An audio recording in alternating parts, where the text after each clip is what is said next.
Hello and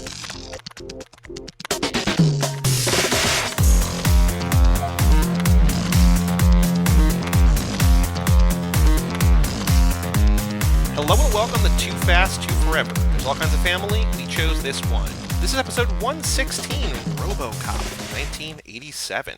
I'm Joey Lewandowski. I'm Joe too, and this episode's brought to you by the 6000 Sucks. 2043 OCP 6000 Sucks is a large four-door executive-type car with reclining leather seats, cruise control, and a Blaupunkt radio. It additionally has fast speed and a gas mileage of 8.2 miles per gallon, an American tradition. Well, shout out the 6000 Sucks, and welcome to Verhoeven Week, Paul Verhoeven Week. This week we are watching RoboCop and Total Recall. Yes. Two classic sci-fi action movies. But Joe, before we get there, extracurricular activities. What have you been up to since we last recorded? What did we record? What movie did we talk about last time? We talked about RoboCop. What was the intro to last episode? Dude, where's my car? That's it. What'd you do? What's... boy, I mean, the power has thrown me for a loop. I'm back with power now. Yes. But what have you been up to since we last recorded? I was just going to talk about what we did last night, but otherwise, I've been laying low. I was getting ready before we recorded. I started vacuuming, and then I wound up vacuuming everything. You know that a week's been good when the extracurriculars highlight is I've been vacuuming. Yeah, I mean, just cooking and shit. I've been trying to lay Sure. low. The Penguins lost. That was the whole point. I made it through that, right? Penguins lost. Yeah. They look like shit. They lost 3 games out of 5. They only won 1. They didn't deserve to win. So, but somehow, because this is a wacky ass year, do you know the whole what happened for us to get to the draft thing? Do you know about this? No, we talked about this briefly. I know that the Rangers have a 1 in 8 shot to get the first pick because I have a lot of friends who are Devils fans. Wait, so before you explain this, are you now the consensus in our baseball thread is that because the Devils were not even invited to this, play-in because they were that bad. Yes. All my friends are basically rooting for the Islanders now. So are you rooting for the Islanders, or do you have somebody else to root for? I don't mind. I don't know Islanders. what the history is between you and the Islanders. I don't know. We used to shit on the Islanders a lot, but they beat us last year. So I don't know. The Islanders aren't really a great team. They're not fun to watch for me. They're just okay. I was telling you this. They play this very boring defensive game that I don't find very enjoyable. For me, the team that I would like to see win is that Colorado Avalanche. They're a fun team. They're young. They have a few players that I like. They have an old Penguin, them or the Coyotes because they have some old Penguins and their coach is an old Penguin. I would rather a team from the West win, but it looks like the East is super dominant. So who knows and it's a wacky ass season. So tell me about the draft. Yeah, go for the draft. In the NHL, from last year because all your Devils fans were all excited because you got the number 1 overall pick. So what happens is they do a draft lottery, right? So just because you're the worst team doesn't mean you get the first pick. They were okay, they did the pre-lottery, this is how it's going to go. And usually teams I think 1 through 16 get a shot at 1 through 3, right? But it's ranked based on what your score was. So if you're the last place team, you get a 75% chance that you're going to get the first pick, but that's not 100, right? 75%? I don't know. I was making that number up. I don't know what the actual number is. Okay. It's you should get this pick. It's a lottery, so it might not happen. What they did is they drew it, and they said, okay, when they picked it, the number 1 overall pick goes to a team, but because they had the playoffs, they're it's going to be one of the teams that's in the opening round, but also doesn't win. And it's just a placeholder, right? Oh, okay. I see what happens. Okay, yeah. Every other pick from 2 to 16 is ranked, but one of the teams that lost in this opening round will get the first overall pick. The Penguins lost, and they have a chance to get the number 1 overall pick. And this kid, it looks really, really good. So I'm hoping that the stars align and that it was just a fluke of them losing to get the number 1 overall pick, and then we have a new franchise guy for the next 15, 20 years. So aside from this weird year, yeah, I think that's the same way that the NBA does with the NBA lottery, that basically every team that doesn't make the playoffs gets thrown in, and there's a certain number of proverbial balls, right? Yes. Not bingo balls, but bingo balls essentially. And I think the first team has a 25% chance, and it's 22, then 20 or whatever, and it keeps going down. Which is why Zion didn't go to the Knicks last year, even though the Knicks were the worst team, and he went to the Pelicans instead. Yes, and now he's not playing because they're already like, oh no, he's. I don't even want to talk about it. But yeah, okay, so that makes more sense because I didn't realize, I didn't look into or ask about why there is a 1 in 8 shot. But I mean, it's weird, but it makes sense, I guess. Yes, so they already like decided that like one of these 8 teams that lost is going to get the first pick, and then they have like everybody else. But because they hadn't played the games yet, they're like, it's going to be one of these teams, not which one of these teams, because you had a chance to not be in this lottery. Wait, so you might have said this, and I might have missed it, or you might not have said this, and I'm wondering. So the way the NBA does it is they pick the first 3 teams, and then everyone else is based on record. Yeah, so they'll only do like, that's the what first the 3 NHL teams. does too. Okay, that makes sense. So they have like the 1 to 16. That's when you were saying they have like the 8. Everything's ranked, but they have like 8. So what happened was like when they pulled the balls, like the number 1 pick was like in between 4 and 16, right? So they were like, okay, but we don't know which team that is yet, and we're gonna just redraw whenever we figure those teams out. Gotcha. Yeah. Yep. Mm-hmm. Okay. Anything else you've been up to, or no? I mean, we could talk about last night, but Yes. anything else other than that? No, that was it. That's what I've been thinking about and doing about. And Yeah, so last night we had our watch party. We wound up calling an audible. It was a smaller watch party, but we enjoyed. Emma showed up for the first time, which was awesome. Emma was there, yeah. Wells there for almost the entire time. We had Justin pop in for a while. Yep. Past guest Mike Manzi, patron of the show, friend of the show, Melissa Lynham, all there. So we put together our 30-minute pre-roll, which is on our YouTube channel, youtube.com/toofast2forever. Yeah. For Fast and Furious related stuff, Michelle Rodriguez stuff. That video of Letty just being pissed off for 5 minutes is hilarious, and Yeah, I highly recommend you watch that. Look up the Mommy Toretto channel on YouTube, which is wonderful. We were decided because we had talked about the original plan was to watch Fast and Furious, and then for me to start streaming the video game, which came out on Friday. Yes. Fast and Furious Crossroads. Which Nick has been messaging us about and telling us all kinds of cool stuff about it too, because he's playing as well. We didn't talk about this, you and I, but neither of us really wanted to watch. I just think any movie last night. I think it was just like I don't really feel like watching a movie right now, and I think Rachel was like, I just want to see the game. Oh, because Rachel's there too. Rachel's there, yeah. Always there in spirit, but she was in the room too, and she was like, I kind of just want to see the game. And so we asked Emma because she was like the one. I don't think Wells was there yet. No, nobody else. I think Emma was there. the only sort of like listener as opposed to just like one of our real life friends. She's like, I don't really care. So we're like, okay, cool, let's just do the game. And so I streamed like 70 minutes of it. So I think based on that and based on like the achievements and stuff on Xbox, I think the story is going to be like 2.5 or 3 hours. Yeah. So not a wildly long game. There's a whole online component that I did not start yet. It's interesting. I mean, do you want to talk about some of the things that we saw so far? Should we keep it spoiler free? I don't know. Not that we can really spoil it, but I think we should do it all as like one segment when we finish it. But there is lots of like cool references to the movies and characters. To be honest, it's a lot of fucking cutscenes and a lot of driving back and forth to this hideaway. That's pretty much what the whole game is. Yeah, it's like in the first like 20 minutes of Joey playing, he drove to the same house like 4 different times. It was incredible. That's what it is. I'm glad that we can play it to be like, you might want to think about buying this game. Yeah, like after we were done, Melissa texted me. She was like, that game did not look fun. I was like, I'm just glad that people were watching because like it's not a well-made game. Like it feels like the engine is based on the Need for Speed engine, which is not bad, but like I didn't actually say this last time, but this is the best way. Like, you know how sometimes when you're playing a shooter, there's like aim assist where it'll be like, oh, it'll draw you to the guy's head or to the chest or whatever to make it easier. It's basically that with driving, which feels really weird.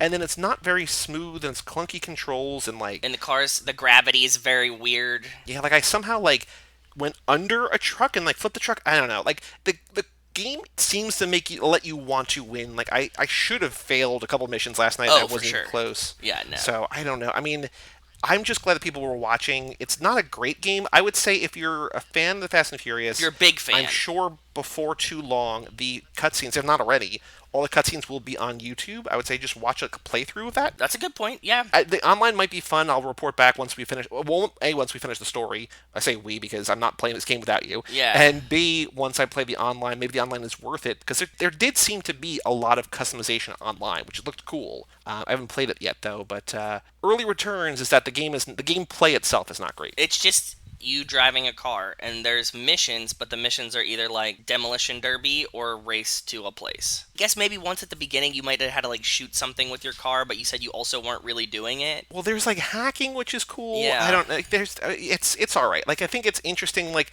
again, because at one point last night I think you asked, you're like, who is this for? And I was like, oh, this is like explicitly for us. Like it's not for anybody else. Like it's not like a great racing game. It would be It's for like us if we were like 14. No, not even like 11 maybe. there's people who want to play, who have money to play video, because like it's, $60 is not. Cheap, It's been the you're normal right. for it's been the average for years and years and years. But like it's not cheap. It's not a great game. It doesn't seem like a very long game. I think it's just like people looking to expand the world of the Fast and Furious, which is explicitly us. So I don't know. It also feels like the story mode was kind of like, I'm sick of this, and we talked about this, the games are like built for online now. So this seems like this could be a Yeah. game that's like completely built for online. If there's people that don't even play the story mode, they don't care. And then there's people like us that like only care about the story mode, and they're like, okay, they just put on this like small story mode. I miss the days of when like games were strictly story mode things and then had some online stuff later. It's fun though. It's cool, and we'll report if you don't want to get it, just know that we will tell you all the cool things that happened Yeah. eventually when we finish it. But I would like to do it as one segment, not 2 pieces or 3 pieces or whatever. The other extracurricular activity that I've been up to on a related note is I just beat this game Carrion, Carrion. Okay. So I have Xbox Live Game Pass Ultimate, which is basically Netflix for video games on Xbox, and I have that for free through Bing, because shout out Bing, just because I know, searching on right? Bing gives you points so you can redeem it. Carrion is a super cool game. It's like a short game. You basically play, like, imagine, it doesn't look like the alien, like the xenomorph from Alien, but you're basically playing as the alien in Alien, just going around and like eating scientists and humans and stuff like that. And sometimes they have, guns and flamethrowers and stuff like that. And like there are more, like, there's mechs and stuff that battle you, but like it's cool to be The this villain. extraterrestrial, like tentacle creature going around leveling up, getting new abilities, becoming bigger, becoming more powerful. And it's just like a super cool, like there's like a story kind of that's told in flashbacks, but mostly you're just like a creature just fucking shit up, and like it's super fun. And because it's on Game Pass, I didn't pay any money to play it, and I loved it. So like, Cool. if you have Game Pass, if you have it's on Switch now too, I think, and Steam, definitely worth it. A lot of fun. Just while we're on video game talk, Carrion, highly recommend. Cool. That works for me. I don't think that I've been up to anything else. I've just been catching up on what I missed. Oh, I finished Ant Kind. How was the book it? I was telling you about. Very good. So it's You had me so enthused. I had to retell Rachel the stories that you were telling me from the book because I found them so amusing in the car. I don't know how much more I want to spoil. Like, there's not really a satisfying. I mean, okay, so it's at once a satisfying ending, like kind of the only way the book can end. But it's also like when I was like, I don't know where this is going or how this is going to end. Like, Yes. it's sort of that's also true too. Okay. To a certain point, and my friend Bob and I were talking about this. That I was saying to you last time we talked about this, that there are like the 7 different ways that this guy in the book watches a Yeah, movie, upside like in like down. very Yeah. pretentious way or whatever. We think, which sounds insane, that like those kind of sort of apply to reading the book too. Like it might make sense in a way to like read the book backwards, like not like page by page, like chapter by chapter. I don't know, but it's non-linear. It like everything completely falls off the rails. It is a journey. Like it hurt my head in both good ways and bad ways. It's a lot. I'm looking. It's a book that I want to read again because I mean it took me a long time. It's like 720 pages, but like it is unlike anything else. Like on purpose. And I think Bob and I talked about it being like a commentary. I think I mentioned on here maybe last week that like it kind of feels like a criticism of art, a criticism of criticism. Bob was saying Yeah. that he thinks it might be just like taking down people who think that like watching a movie is like experiencing life because sort of like condemning art in that way. Okay. Okay. It's about the way that art shapes us as we shape art and how it sort of ebbs and flows a little bit like that. I also think that to a certain point, it is, to my defense of like, it's a criticism of criticism and art and everything. I think there's like a little bit of weird kind of like self-loathing, maybe possibly from Charlie Kaufman about, because there's like basically every script he has written. So like Eternal Sunshine, Yeah. Synecdoche, New York, Anomalisa, Adaptation, being John Malkovich, like all of those things that define those movies, so like puppets or like an army full of Malkovich clones or like the ability to write or just like a small thing, like a representation of a thing within a bigger thing, which is Synecdoche, New York, and like all of that, and like the memory and like Eternal Sunshine, like is embedded in the story here, and it feels kind of like a meta narrative about his art and kind of like jumbled together in a way. And I said to Bob, I was like, do you think that he wrote this so that it couldn't be adapted into a movie? And he thinks he remembers Ooh. reading something like that like a while ago, like explicitly, because like at points feels like, oh, this is like a very clear thing, like how you could see this like on the screen or Yeah. whatever, like you could visualize. And then at other points you're like, I don't even know where to begin. Like by the end, here's another thing that I will say, and if you don't want spoilers of Antkind, skip ahead like a minute. There are clone armies. Like the narrator has like 3 versions of himself that he kills 2 of. But then there is a clone army of Donald Trump, but he is in the future known as Donald Trunk, Trunk, and there are entire stretches of the book that are written in his perspective. But in the end, which maybe takes place in hell, I don't know, there are literally millions of Donald Trunks who all have angelic singing voices, and they're all they're all identical, but they all have their own personality quirks, and it's like, what the fuck is going on? It all makes sense within itself, but then within the grander narrative, it's like, I don't know how any of this ties together.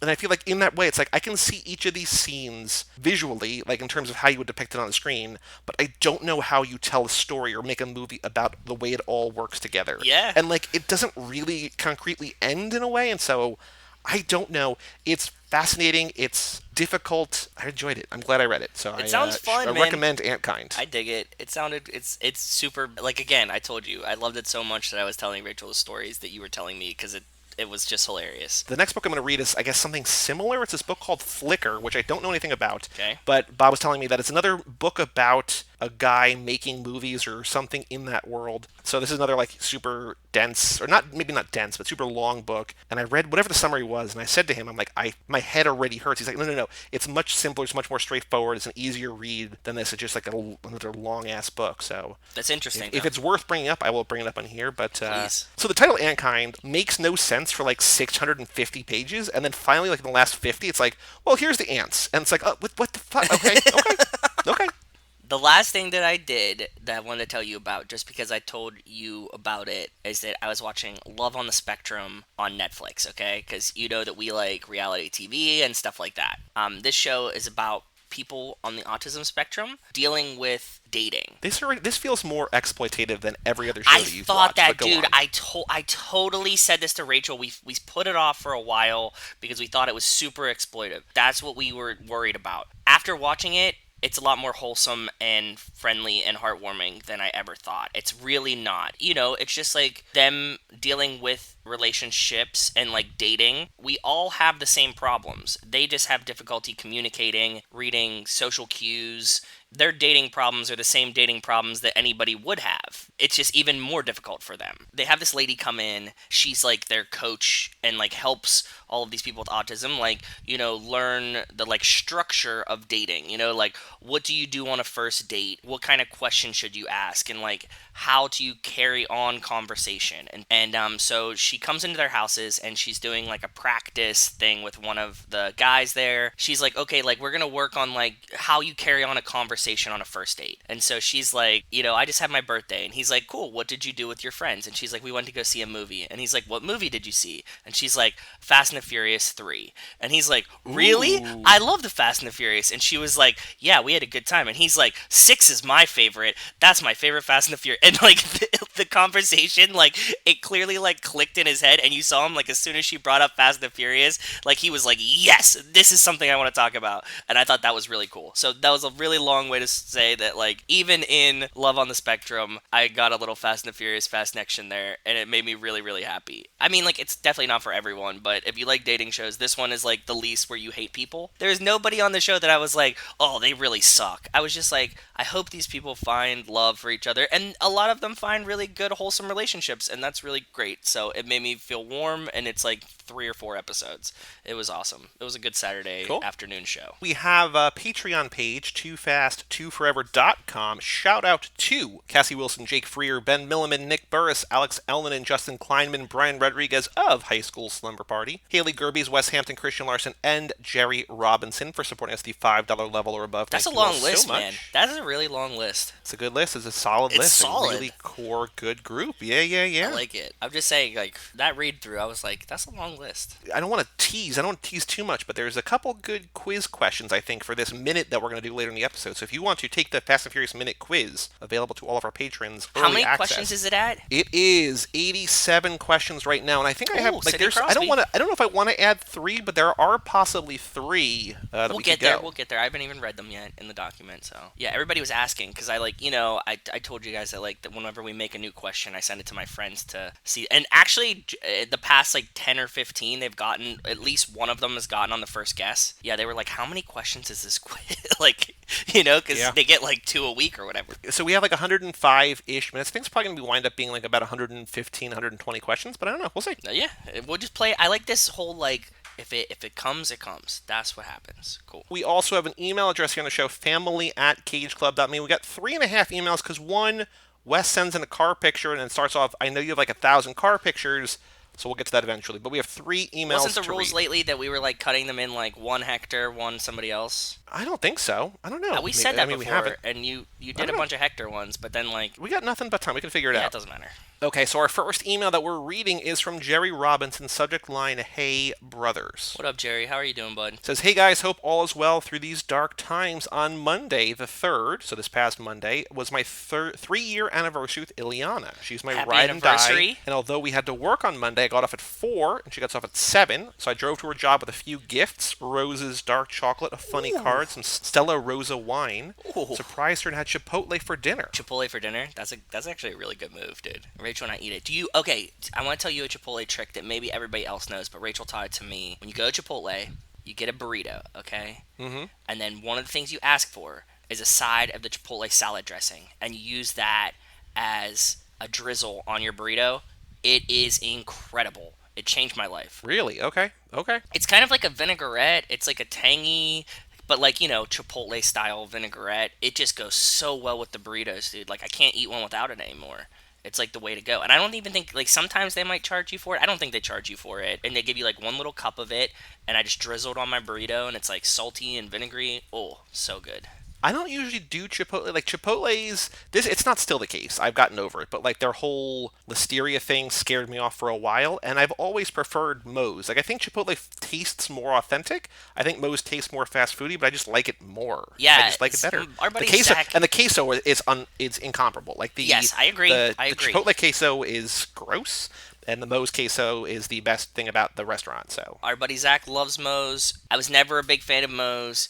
We eventually got steak burritos with queso in them from Moe's, and I was like, this is good.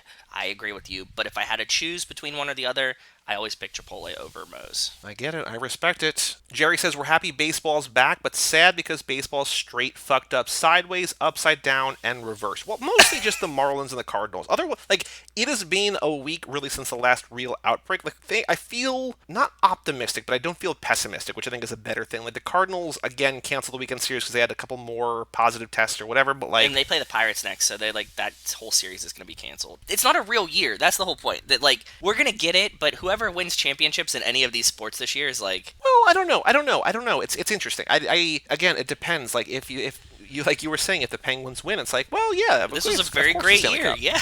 He says, Dude, Where's My Car is a funny movie even if you're high. I had a few times and was especially if you need a good laugh. My favorite part is the super hot giant alien, which always makes me laugh. We talked about this. I love that the aliens refer to themselves as hot chicks. They're like, oh, look at these aliens. They're like, no, we are hot chicks. And like, that's like, I think that's one of the best jokes in the whole movie for me. He says, actually, we did not talk about this, but he says, I have some news regarding Fast 9. The mixtape is out and it's awesome. Have you listened? I know you were talking to Wes about this. I don't know if you listened. They had a bunch of singles on Spotify, but I don't know if you actually listened. I have not listened yet. I listened to the NBA Youngboy track that had the music video that came out right before the mixtape, and then honestly, I forgot about it. But everybody, like Jason was messaging us saying he loved it. Wes said that he had like a few songs that he thought were pretty catchy. I don't know. I'm kind of torn. I don't know if I want to like listen to it and play it out, because if it's all songs from the movie, but it's like the mixtape, that doesn't mean it's the I don't soundtrack. think it is. I think it's going to be like songs inspired by, essentially, you know what I mean? I'm really nervous that like if I would listen to it, all the songs would be in the movie, and then I wouldn't have those joyous moments of like us watching Hobbs and Shaw and being like, oh my god, there's some great songs in here that I've never heard before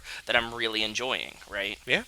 That's my thoughts. That's why I've like, yeah. Jerry says, also in the Rock news, he bought the XFL for only $15 million. We talked about that last episode, I think. To him, I bet it's only like $100 to us. That's all I got for now. Be fast and never last. We talked about how, he assumed they accrued the debt, though, so we'll that was that was like part of the deal. We don't know the real deal, but yeah, apparently like he accrued the debt of it. And also, we didn't talk about that he bought it with his ex-wife. So like the woman who's like his partner that bought it with him is also his ex-wife. They like mentioned that like once in a couple articles, and I'm like, okay, that's awesome and kind of weird. I mean, it's like really dope in a way, and then I'm like, yeah, that would scare the shit out of me though.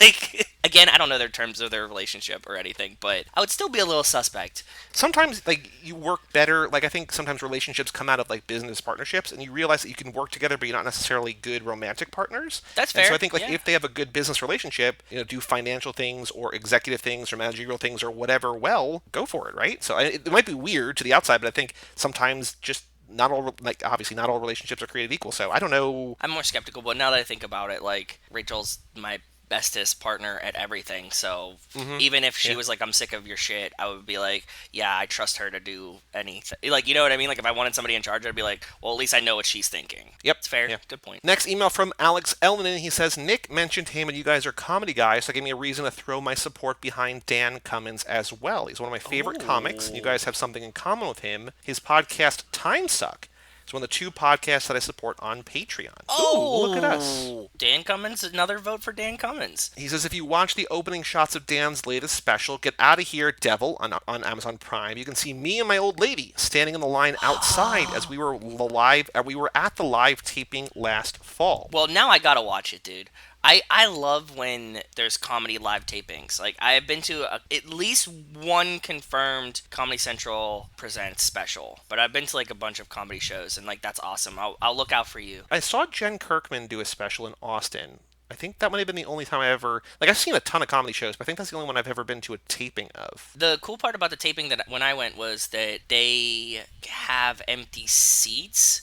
And because they need to like fill it for the taping, like my mom and I got moved up like way close. That's very cool. What I love about live tapings like that is you kind of get a peek behind the theatrics of it all. Like when I saw Jen Kirkman, she like came down and she's like, "Guys, this is not the special yet. I want to tell you a few things." She's like, "Here's what's gonna happen. I'm gonna come down here. I'm gonna be like very ornate and very theatrical and whatever, and then I'm gonna do my jokes and then whatever." But I thought it's just like very cool how they're like, "Look, I know we're doing a thing. Like it's a dumb thing, whatever. Like it has to be this way. Yeah. But I just want to let you know it's gonna be a normal show, but I have to do certain things for the whatever." But I think I told you the story. I've not told it on this podcast. Back in 2011, on my birthday, I went to New York because I won tickets. Like there was just like an email for a raffle, and people get tickets. I was like, hey, the thing's on my birthday. Please give me tickets. But I went to New York and I saw the taping of Florence and the Machine's MTV Unplugged set. Oh, And super cool. so we were like in the 4th or 5th row. Like my sister was in college at the time, and I don't think she had any classes, or maybe she didn't have any classes like after noon or something, whatever. And so she went to New York and she got online pretty early and whatever. Saw the whole show, and like Josh Homme, the lead singer of Queens of the Stone Age, came out and they did like a duet to Jackson, the song Jackson.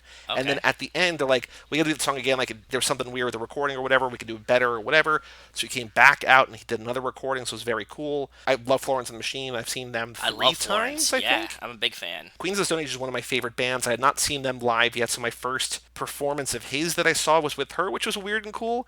But I've told you this part, I think. The weirdest part of the whole night, which we did not know until we saw the video on MTV, was that in the front row, like 8 feet ahead of me, or however, we're in the 4th or 5th row, so however many feet each row is, in the front row is Kanye West. And he's just watching, and I don't think she talks to him during the set because we would have known. Yeah. But we had no idea that we were say 10 or 12 feet from Kanye, kind of both center, middle, right? And Yeah. didn't even know until we saw the thing later. So it's just oh, weird. Oh, okay. That's cool. awesome. Can you see yourself on the taping? I don't think so. When my sister and I were at Coachella, we were up very close. We wanted to see Lorde really bad. Insert your South Park Lorde joke here. Lord. Because she was not the headliner, but she was the second headliner at the stage, so she was going on at 8 o'clock or whatever. We were like, oh, let's just get here, just stay here all day, because all the bands leading up to her were people that we wanted to see. There was Capital Cities was a lot of fun live, and before them The Head and the Heart was okay, but they had Ty Segall did a band. Everything that basically everywhere that we would have gone is basically that stage anyway. So we're let's just get here, I love and that. every time people move out, we'll just move up. For Lorde, my sister was in the front row, at the rail, and I was behind her, so I was just do your thing. But you could see us in stage pictures from there, behind, looking out. So it's not on the MTV Unplugged, but it's a different kind of thing where it's this whole massive tens of thousands of people, or maybe just thousands of people, whatever, in this sea of people at the stage at Lorde, and we're just not in the middle of the picture, but you can very visibly see oh, there we are. So we were at EDC Puerto Rico. I was right in front of the soundstage, and we were fucked. I was so fucked up. I was outside, and I looked up and said, why do they have this tent over it? and people were like, "That's the sky." But yeah, that's how fucked I was. I was just like looked up like, "Wow, it's weird to be inside right now," and then we were like, "We're outside, bro." And I'm like, "Okay, cool, if you say so." But there was like pictures, and they took the pictures of the stage like from the sound booth, and I was right in front of it, so like you see me and my friends like clearly lined up like right in front of it, because like I was like, I need to have my back against the sound booth to not have anybody come behind me because I'm so wrecked right now. How do we get here? Oh, Alex was online outside of Comedy Fest. I was like, how do we get here? Okay, Yeah, that's yes, how we're we not got Comedy it. Fest, Comedy Show. Long tangent. He says, I also use this time to say Time Suck is worth a listen as it covers a wide range of topics, and it's the reason I started listening to podcasts. Very cool. Yeah, that's awesome. And then he ends, hey, Joe, she ain't my sister, so tell Maria to throw that OnlyFans link my way. I will. I will if she makes one. But again, like I said, I don't know if she has one, and I'm not looking for it. So search Maria 2. If there's a Maria 2 on OnlyFans, Can you imagine if she went by Maria too? that will be awesome. But terrifying if it was on OnlyFans. And our last email is from the man of the hour from last night, Wells Lamont. Subject line, I'm on episode 37 now. And I was like, 37? Then I realized that in certain players, when I rearrange the that's podcast right. feed to be seasons, Yes. it shows up as like an episode number. So season 6, the classic, the Kickin' It Old School lap, had 38 episodes. So Wells is almost caught up with the last lap. So he got like, probably 5 or 6 behind. So not too far. Yeah, that's what he said last night too when we asked him. He said he's like a couple behind. So He says, totally agree with Joey on the difference in baseball stadiums compared to basketball arenas or hockey rinks. No matter what, though, it's always great to visit a new stadium. Very cool stuff. I agree. I'm a huge stadium chumper now. Says, we've discussed how over-the-top Brian is when he's at Neptune's Net with Dom telling him, quote, selling groceries and giving tune-ups ain't shit. Tell me what's really going on.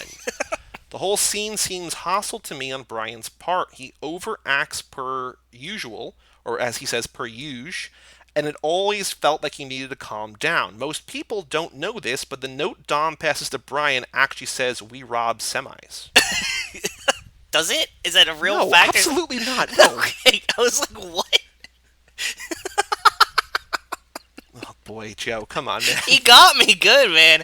I was like, really? Like, what kind of deleted scene did we miss? Get to that in a second, but yeah. Also, that's like the key of Brian being a cop to Dom. Like, if you don't realize Brian's a cop right there when he's like, tell me what you're really doing, you're like, okay, bro. Like, you're definitely a cop. Just relax. Like, he says, Joe's story about his dad's heart attack had me tripping. I don't like hearing that stuff, and I'm just glad he's okay. Sorry, now I hear brother. the story of the dickhead sucker punching him, and I'm heated.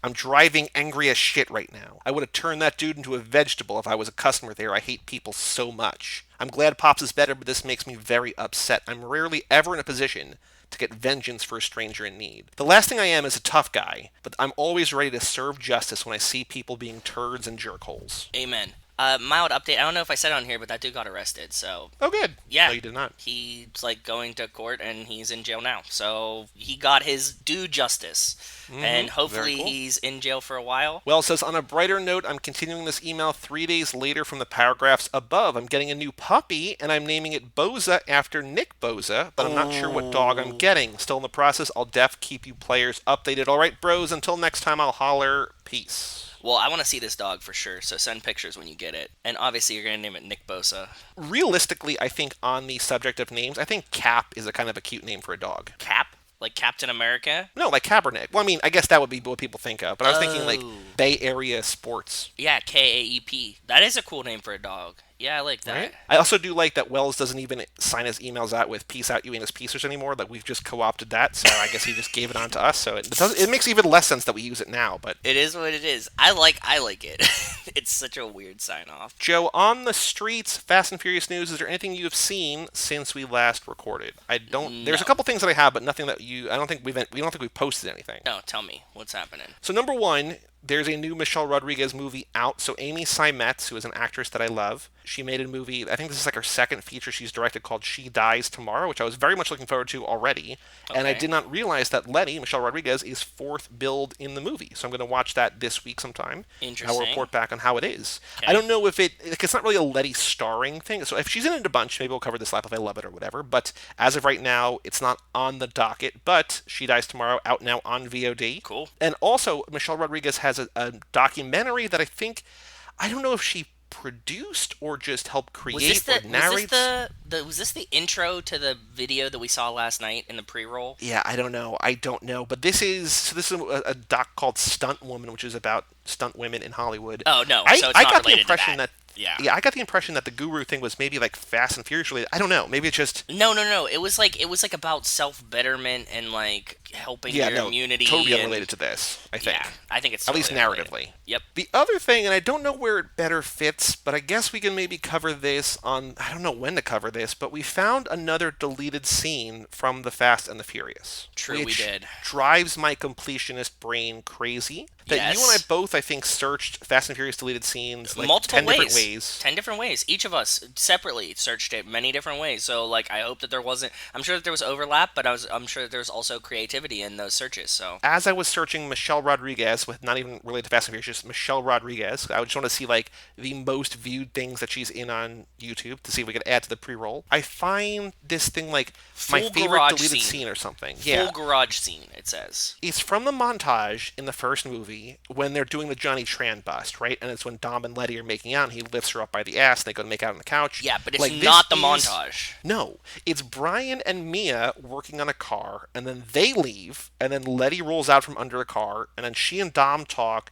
They're talking about like how he doesn't have to be tough all the time or whatever. Because Brian and Mia have, like, this thing, and Brian's like, are we going to cover it now? Is that what we're doing? I don't know. I didn't take notes on it. I'm not really prepared, but I guess I don't know. I mean, we can mildly talk about it. I Yeah. feel like the next time we hit one, we should cover it. Okay, we're also going to cover the deleted scenes in the Fast and Furious minute, like eventually. So yeah, we'll talk about Whatever this gets down there the road first, for but sure. it's gonna be one for sure, Yeah, right? yeah. Okay. Brian and Mia are like working on a tire or something, and then Mia's like, "Did you sleep good last night?" And Brian's like, "No, but I like it like that." And then Dom's like, "Mia," like, and then, like, Brian runs away. He's like, "Mia, stop digging around, like, do your homework or something." And she's like, "I'm fine, Dom." And then like Letty rolls out from under the car, and it's like, "Stop being such a dick to her all the time." That's when she takes off his shirt or whatever, and then that's when like they start making out, and then he lifts her But with up no music. with no music. It's very clearly not a finished scene, I think, because like there would be something here, like there would be score or something. Like it's weirdly quiet, Yes. or there'd be sound effects or something. You know, she says something, and then she's like, "Oh, I like you," and then they sit down. But I'm like, it's like a 3-minute deleted scene. Like it's a long ass scene, and we just didn't find it. So like, if you're out there listening and you have more deleted scenes that we did not cover, I feel like we would have heard about them by now. Please email them, because like I don't know how to find this. I thought we Same. were better at this, but it apparently not. No, but it's like it wasn't on the DVD, so it's like a deleted scene that got like found later, and then it's just on YouTube, but like not labeled like Fast and Furious deleted scene. It's like full car garage scene, Letty, and you're like, what Yeah, the fuck man. does that mean? Like, I don't know. But yeah, if you know of any other ones, please let us know. It was mind blowing in like good and bad ways, because I was like it was one of those things where like we're just sending links back and forth, like, oh, add this music video, oh, should we add this, whatever, and I'm just Yeah. compiling things, and then like I'm just like hold on, and then like we just go silent for like 3 minutes, while we're like, what, where did this come from? Yeah, and it's not like a fan; it's like a real scene. No, like it's yeah. from the movie. They made it, and the other part damn. is used in it. All right, Joe, the Ana Lucia Cortez Leticia Ortiz Lost for a Minute, season 2, episode 5, I think. ... and found.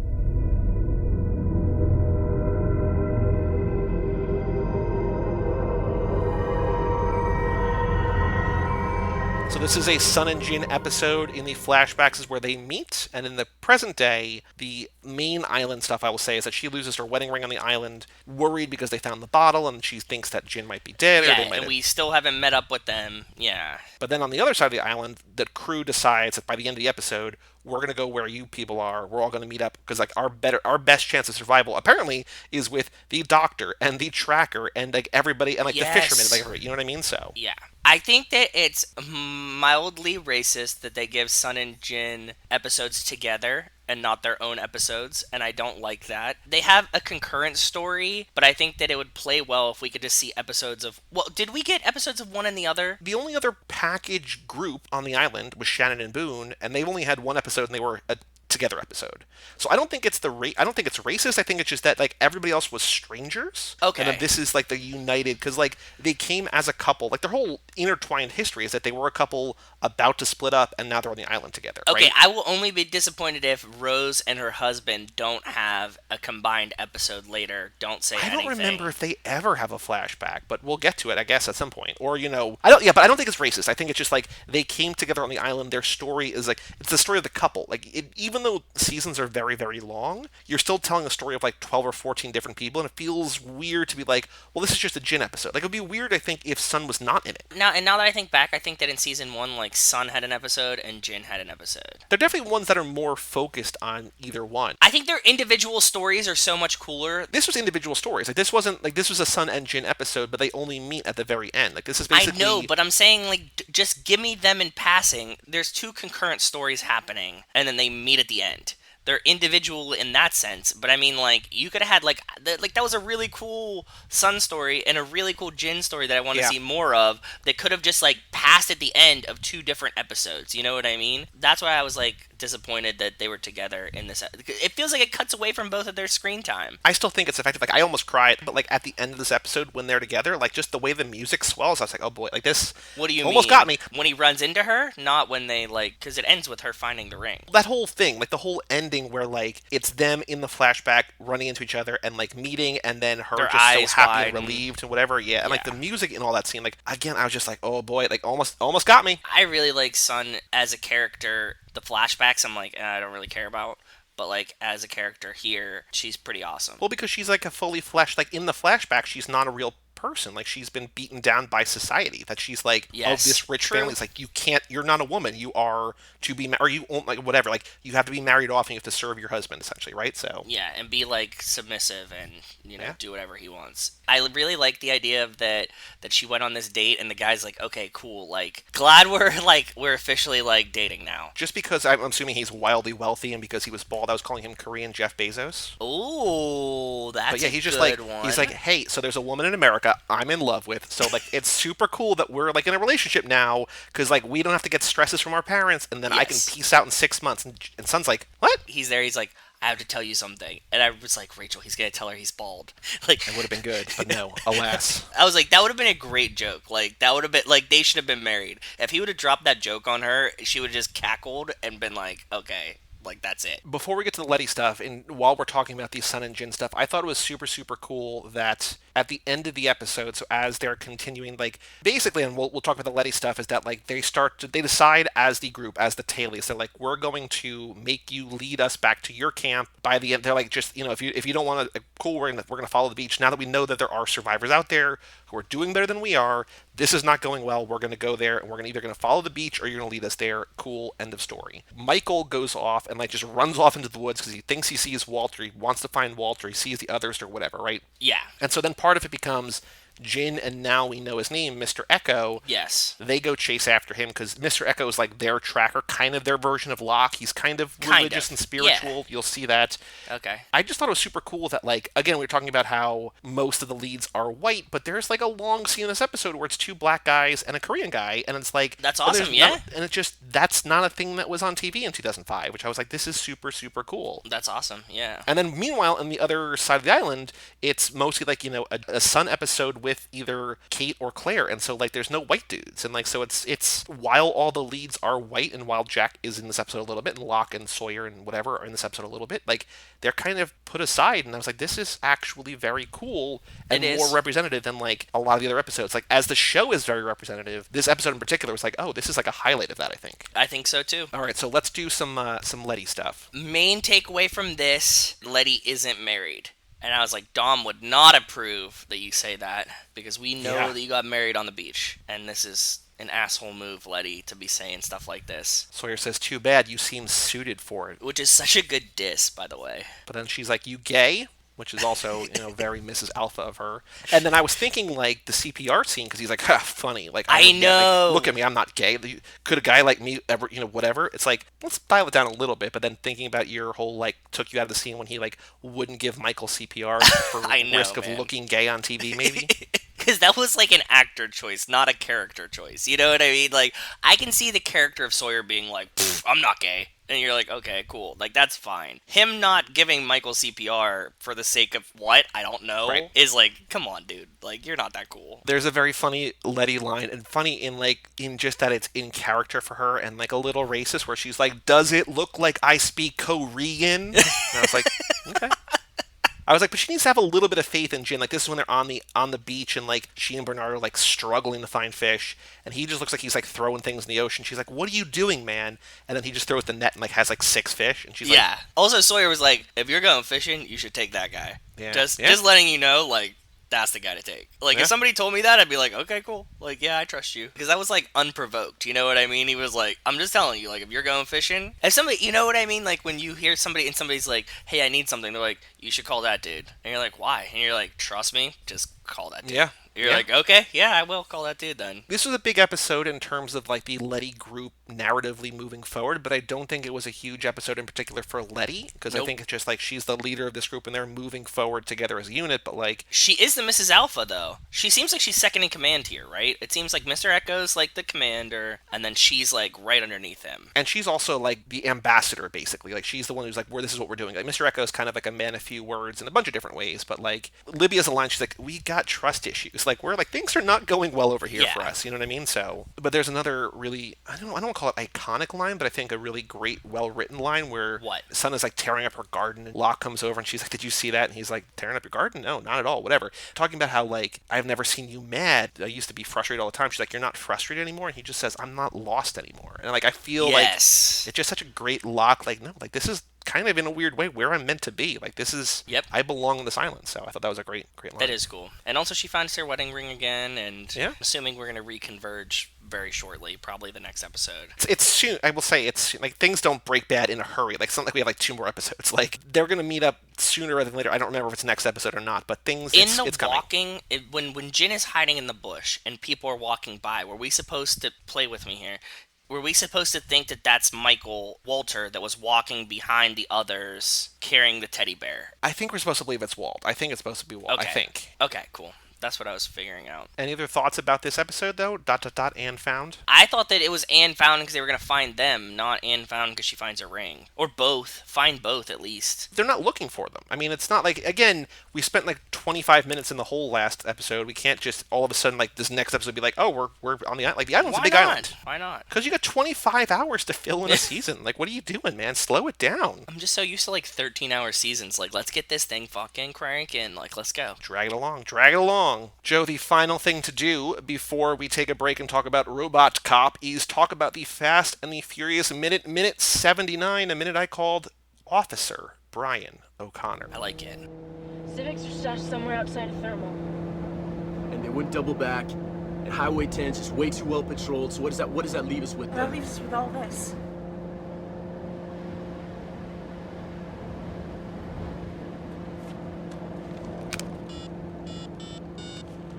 Nextel. Yeah, this is Officer Brian O'Connor, serial number 34762. I need a cell phone trace. Okay, what's the cell number? Mia, what's the cell phone number? Come on, Mia, she needs Dom's cell phone number now.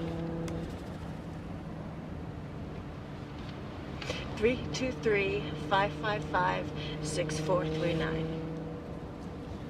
Thank you. Yeah, you get that?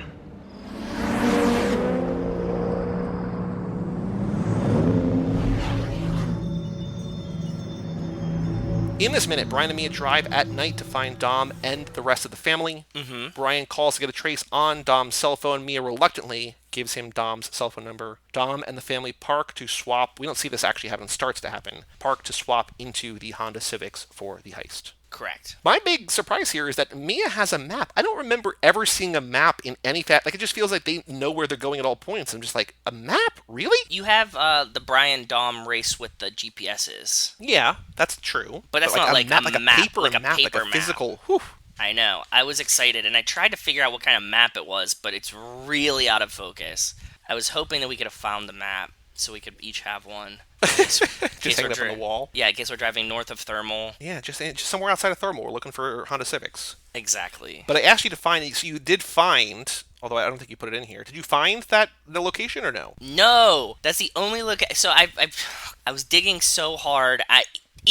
Listen to this. This is how far I went for you. I was looking up reservoirs north of Thermal, California, because it looked like a water reservoir to me that they're parking outside of. And I can't find anything because, think about it, water thermal reservoir, California. Yep. Yeah. Were there any notes? Because I don't think you added anything to the document. Was there anything in here that you saw that you picked up? Because there are cars. There's cars at the end. I don't know if they're nothing new. I guess we're going to have the Civics in the next minute or so, but anything that you saw that you made note of that you picked up on this minute? No, I wanted to find the map. I can't read fucking Mia's map here, and I can't find the building. Oh, so the other thing was, so I searched for all of this, and I went through like a bunch of like movie location websites trying to see if I could find it. I saw somebody reference Thermal, and in the end, what I found is that there's like a bunch of these movie, location websites that have a board, a forum at the bottom of it, right? Like that you can reply to it, and everybody asks like, what's the fucking spot where they switch Civics near Thermal, California? And it was just like a ton of people asking that question with no responses. On a bunch of different web pages. And it looks like it's like a very distinct building, right? Like somebody has to know what this is. Like it's like a round building, there's a ladder that goes up to it, there's lights all around the outside. Somebody knows what this is, but it's not me. So I was disappointed with myself about that, but no. So I think that there is more to pick up on here. Maybe it's just the dialogue, maybe it's whatever, but I think for a second minute in a row that's just Mia and Brian dialogue, I think there's still more, there's more going on here, better for our minute, I think. I noticed that like both their hair is blowing in the wind, but it looks like their windows are closed. It's like, I don't know. He has a sunroof. Okay. Right? The Eclipse has a sun, or the Super has a sunroof. I guess the filming is just like, let's just make him look better, like with the hair blowing a little bit, but I don't know. It just felt like a weird kind of, I don't know where the wind is coming from. No, it doesn't look like it, bud. I would say maybe that they have the air conditioning at full blast. I don't know. It's just like, because his, like, I don't know. It has T-tops, so are they in the convertible? Like, did he take the T-tops off? What's happens in the minute previously? They have a roof on it, right? Yeah. I also wanted to give Jordana Brewster credit once again because her acting in this is once again great, as she is welling up with tears as she continues to process the emotions of being betrayed by Brian, and also feeling now she's probably betraying her brother, right? Like having to give this police officer, whoever Nextel answers, Dom's cell phone number, which is 323-555-6439. I really wish that wasn't a 555 number because I would call that instantly. Yes. Did you add them to your contacts? Oh, I should just have on my cell phone like Dominic Toretto. Yeah, exactly. But in that regard, I have 3 different trivia questions, and I don't have Dom's cell phone number as a choice because I feel like it's similar to another one, but I have here, what is Brian's badge number? 34762. That's a good one, but it's kind of numbery. It is kind of numbery. We could figure out a way, like we could have like a number that starts with the 2 or 3, or I don't know. We could figure that out. That's a possibility. Go ahead. What item uncommon to the Fastiverse is Mia holding as she and Brian hunt for Dom, which would be a map? Yeah, that's okay. Who does Brian call when he and Mia are driving after Dom, or who answers the phone when Brian calls? Either, and the answer would be Nextel, because I feel like Nextel is such a weird-ass answer. I'm 100% with you on this one. That's the right question, and I love it. So I have as answers Dispatch, LAPD, Nextel, and Operator. And it is Nextel. That's the perfect one. You nailed it. So what wording question, or which question wording do you like better? Who does Brian call when he and Mia are driving after Dom? Because we don't know who he calls. Like, who answers the phone? Like, there's a weird kind of, like, it's all the same question. I like who does Brian call? Because if they answer Nextel, we're assuming that he called them. But I don't know why that would happen, but yeah. Yeah, I don't know. Who answers the phone when... What is it? Like, who's the recipient of the phone call? But I think that's, again, who does he call? Like, I don't know that he's actually calling... like, this is a needlessly wordy, but, like, how is the phone call that Brian dials answered? Yeah. The respondent of Brian's phone call answers what? What response does Brian hear? Yeah, that might work. Who like addresses? Who is the addressee?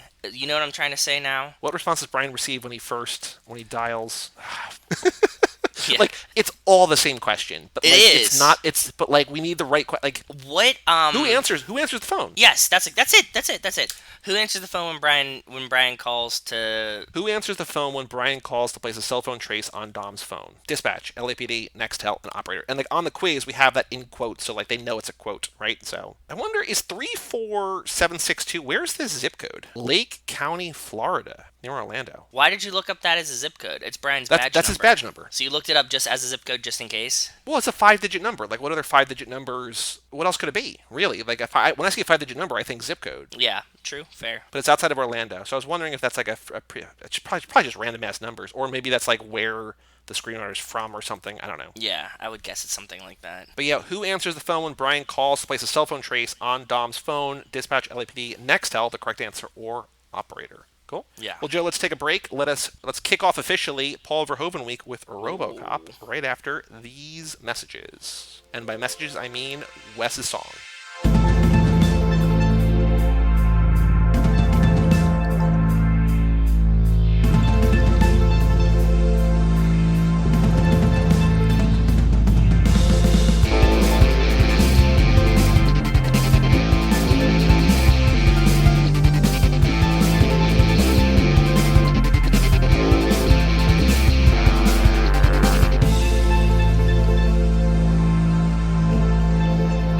Welcome back to Too Fast, Too Forever. This is episode number 116, RoboCop. This episode is brought to you by the 6,000 Sucks. The 6,000 Sucks was one of the demands of former city council worker Ron Miller if he was to release his captives.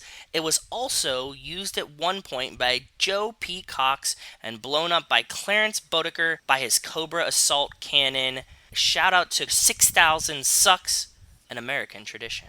Well, shout out 6,000 Sucks. And Joe, welcome to the official kickoff. I mean, we have the intro, of course, but the official kickoff, Paul Verhoeven week. So you had not seen No. RoboCop before. Before we talk about it, what'd you think? Fucking awesome, dude. Right? I really like this movie. Like, a lot. I really, really liked it. Separating the movie for a second, have you had anything stuck in your head? We've not talked about this, but stuck in your head the last few days. What do you mean?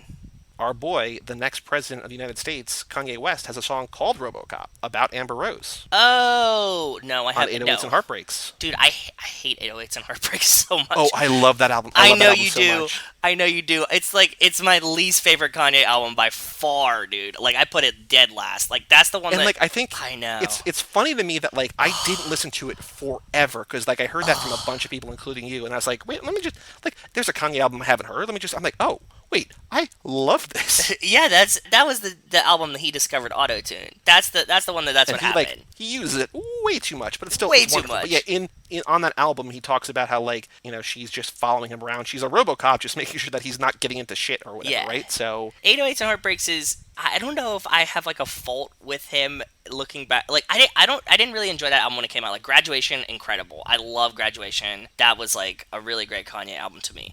Then he does 808s. Then everybody else from that point on for like 3 years auto-tuned the fuck out of every song that we heard on the radio. So I kind of blame him for that too. There's a great tweet that was like, man, before Twitter existed, I didn't know anybody liked 808s and Heartbreaks. And like, that's just the tweet. Like, nobody I knew liked that album. But, like, apparently... And Twitter loves it. Like, a lot of the people that are, like, the common famous people that I like to follow on Twitter love that album. And they talk that it's, like, the greatest Kanye album ever. like it's still not my like I still love My Beautiful Dark Twisted Fantasy more. Like I think that's his best album. I think that's like close It's to a perfect album. I think it's a perfect album. Yes. Man, it's wonderful. But anyway, Paul Verhoeven. So RoboCop, we are kicking this off. We are again on Friday going to be covering Total Recall. So both of these movies were remade in the last decade. RoboCop starring Joel Kinnaman, Total Recall starring Colin Farrell and Jessica Biel. People hate the remake of the RoboCop. I didn't hate it. I seen this one once, like a while ago, and then I watched the remake and I was like, the remake's fine. People like this movie. People love, they adore it, and so I think in that regard, great. people are like, oh, I don't want the remake at all. But I remember being like, that's fine. I have not seen the Total Recall remake, but I don't think people like that at all. But like these original ones, this one from '87, Total Recall from like '90, I think, are both like really loved. Yeah, I definitely hadn't seen this before. Like, I was like watching it just very, very enthralled with what was happening. Oh, it's insane. It's wild. It's wild. It's so like 80s. It has like this weird New War feel to it. It has like weird CGI. It's like gory, but you know that I always say that like I'm not like a fan of gore and stuff like that, but it's like this like 80s like campy gore. Like Yes. that really like is totally fine by me. me. Like this new ultra hyper realistic gore with like people like losing limbs very graphically and stuff is like does nothing for me. But like this, like like somebody's head gets blown off and stuff. You're like, okay, whatever, that's fine. Well, when the titular RoboCop dies, he gets his hand shot off, then Yes. his arm shot off, and then he just gets obliterated. It's just like, oh my god. Yeah, but it's like it's so cartoony in a way. Well, it's satire, right? Like it's Yes. over the top for a reason. Exactly. My brain can differentiate that very well. Yes. To be like, okay, this is just fun. Like that's not like gross. Doesn't make me feel sick to my stomach or something. So Paul Verhoeven, if you don't know, for people out there don't know, he I think is a Dutch filmmaker. This is his first American movie. Over the next 10 years after this, he will do this, Total Recall, Basic Instinct, Starship Troopers. I love he's Basic made Instinct, too. huge movies. Yeah. That are all camping over the top. Like all of his movies, to a certain extent, are hyper violent, hypersexual, like satires of something, right? And it's just like Yeah. it's all wonderful. And so RoboCop, if you have not seen this yet, it's streaming once again. I think the whole original trilogy. I've not seen 2 or 3. I don't know what reaction is to 2 or 3. I know people love this first one. They're all on Stars. Shout out Stars. That's Set hilarious. in the distant future of 1997 in dystopian Detroit, there is basically a privatized police force that is going to crack down so that the fat cats, the big wigs in town, can make more money. It seems like kind of the one good cop left is this guy who becomes RoboCop, right? Yes. Yeah. Peter Weller plays RoboCop, or Officer Alex J. Murphy. His partner is sort of a new partner to him, Nancy Allen, Officer Ann Lewis. In the weirdest, not a fast action, but we just spent so much time last episode. I know. Say for it. no reason, Say it. talking about That 70s Show. Yep. And then the dad from That 70s Show is like not Red. the main villain, but like the second in command. Yeah, Red is like the second in command here. And I'm like, wait, what? What? When we started watching it, and I was like, motherfucker, is this really Red from That 70s Show? And Rachel was like, let me look it up. And she's like, yeah, it is Red. And I was like, you didn't even know the weekly connection, the segue that you had made between Dude, Where's My Car and RoboCop, I'm sure. Because that was beautiful. Thank you. I did not mean to, but I know you in didn't. retrospect, I was just like, oh, wow. That nailed makes it. so much sense. It was perfect. You did an excellent job. Cut that out. Give yourself credit for it, Joey. I'm so glad you made It that makes up segue. for the fact. It makes up for the fact that I dropped the ball multiple times last lap. I know. With Back to the Future, with I know. Robert De Niro week, all of that just out the window. This is From Downtown, a real 3&D guy, if you know what I mean. Oh yeah, yeah. He goes to take down this group, and he is obliterated. He's not just murdered; he is obliterated. This is really weird, by the I mean, in like, the weird movie sense, that it's like his first day on the job, they like see, what do they see, like a bank robbery or something, right? And then they go and like chase these guys, and they like have like a wild shootout on the highway. Okay, so I was like, okay, I'm into this. This is pretty crazy. It was a little a la Too Fast, Too Furious, wasn't it? Mm-hmm. Little hanging out the side of the car, little stuff going on the side of the highway. I was like, oh, okay, a little fast action there. Like, they kind of get away, and they're like, okay, we know that there's like 6 of them, and they have tons of artillery. Let's go in and confront them ourselves. And it's like, this is not going to end well. Like, No. it's not. They don't wait for backup. They go in there, and he is obliterated. And so basically, they rebuild him, and they kind of Letty him in that it's both a Letty and a Bloodshot, that he has no memory of his previous life, right? It's just like he's Yes. now the perfect cop. He has like 3 All the things. He has to uphold skills. 3 tenets, right? The greatest at his job. In the end, though, when he finally, like pretty quickly, I would say, conquers Red and his gang, he's just like, nope, you're dead or alive. You're coming with me. A handful of like iconic quotes in this movie that I'm sure blowing through people listening for a RoboCop podcast are going to be very disappointed about. Yes. But again, not the podcast to be listening to. But he conquers Red, and then he goes to the head boss, and like they had planned. The thing is that the evil guys are this corporation, and they made RoboCop. They're trying to make the secret police force, like you said, but they're also trying to get crime out of the city so that they can like totally gentrify it, make it luxury apartments like we see now. Yep. Yes, so he eventually confronts the guy who's like the vice president of this company that made him and is trying to take over Detroit through their corporationness. But he has a secret 4th initiative built into his coding where he's basically not allowed to kill this guy. The guy has like no fear of RoboCop, and then he sicks this other like gigantic robot on him, this like street prowler. That was the like original prototype. It was like they were gonna make this guy, and then he just like totally massacres this dude in a conference room, which is an awesome scene too. They're like, okay, so he brings that guy back out, and it's like, go fight RoboCop.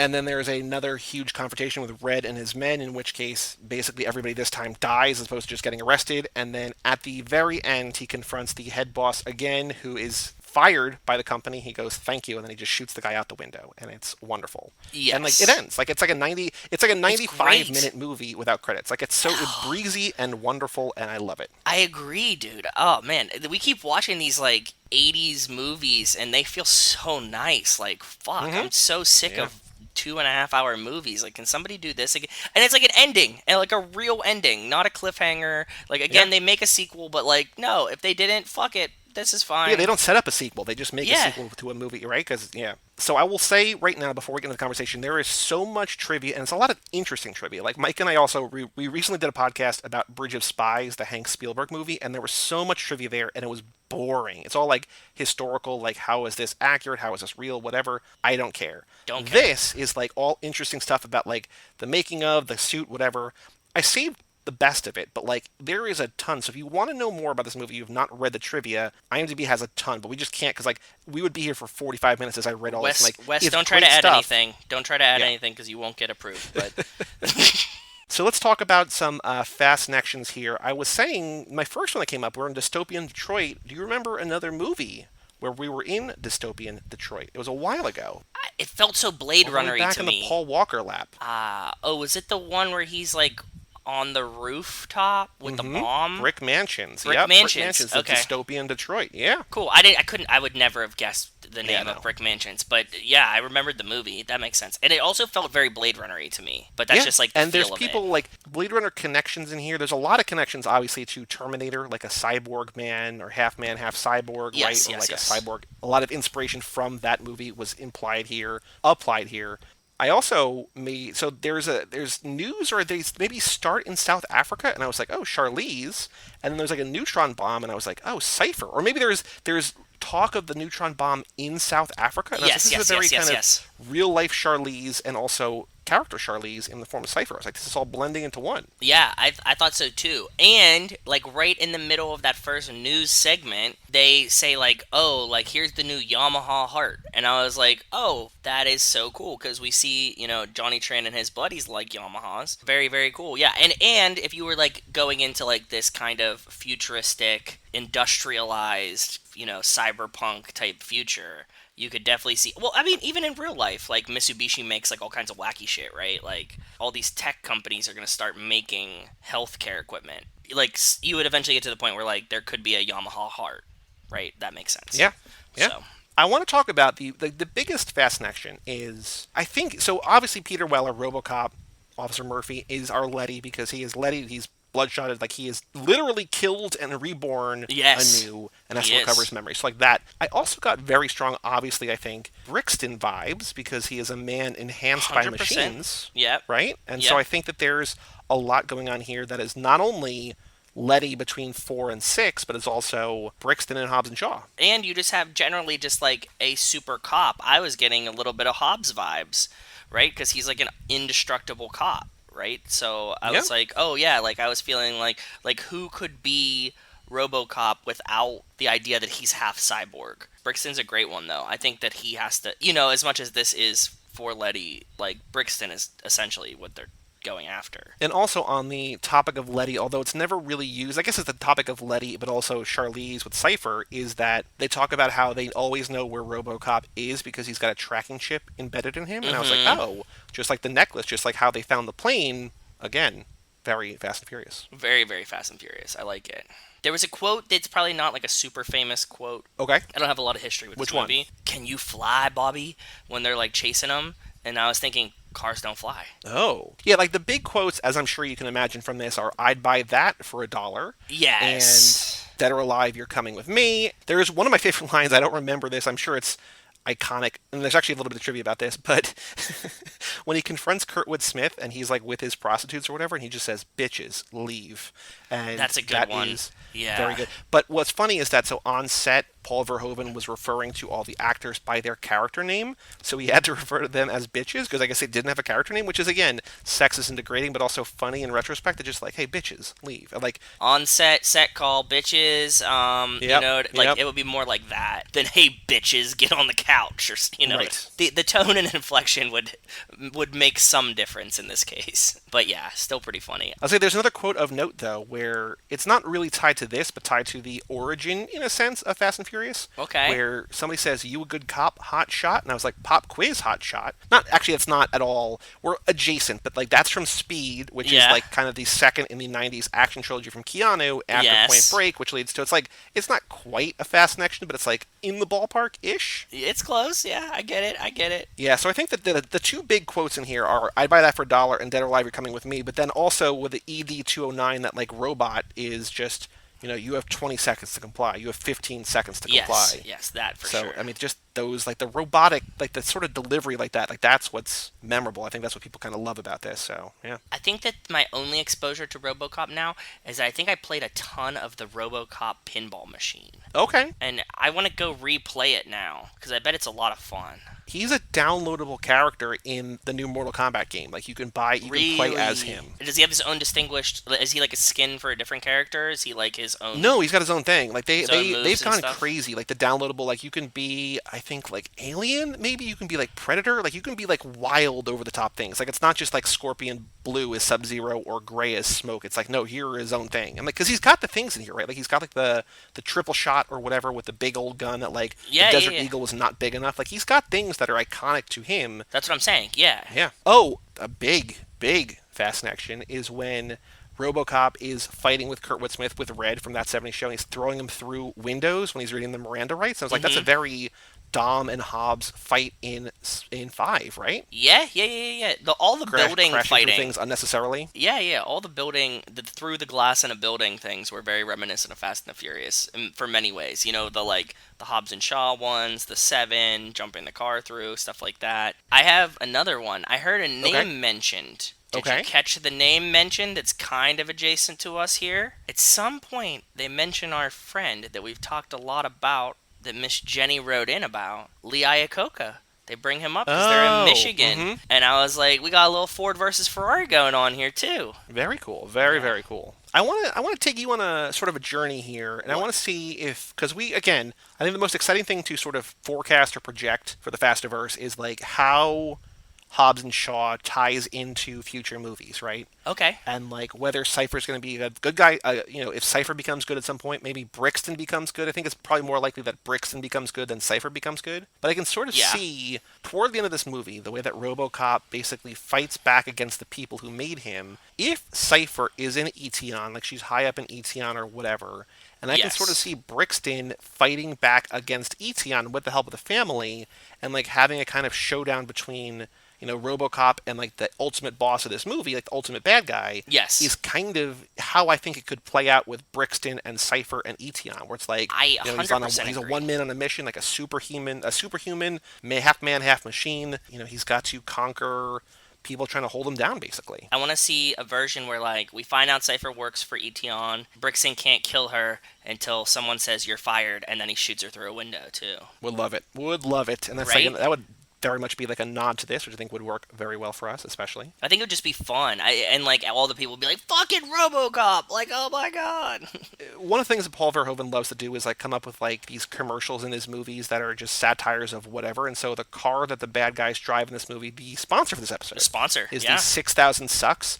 The way that the Ed-209, the big robot, was like, or the ED-209, was like walking around reminded me a lot of like the Ray Harryhausen, like the old 50s, like kind of stop motion claymation, just like kind of janky, but like you just know. Yes. In this movie, when like the dinosaur like very clearly, very poorly shows up, I was like, wait, what is this? And then I realized it's the commercial for the car, and I was like, oh, we almost couldn't, because again, I've only seen this movie once before, so I really didn't remember details like that, but like when that came up, I was like, it's perfect. That's perfect for us. I agree, yeah. Glad that you were able to get them to sponsor. Yeah, I mean, I had to do a little bit of digging, but yeah. I think we're missing something pretty big in the Fastiverse, and that is not nearly enough toxic waste. I feel like it's a very 80s thing, like Toxic Avenger, but like at the end when he gets the one guy to drive into the toxic waste and has like the great special effects, like, man, oh man. Toxic waste, quicksand. Like, I'm surprised we don't get more of stuff like that.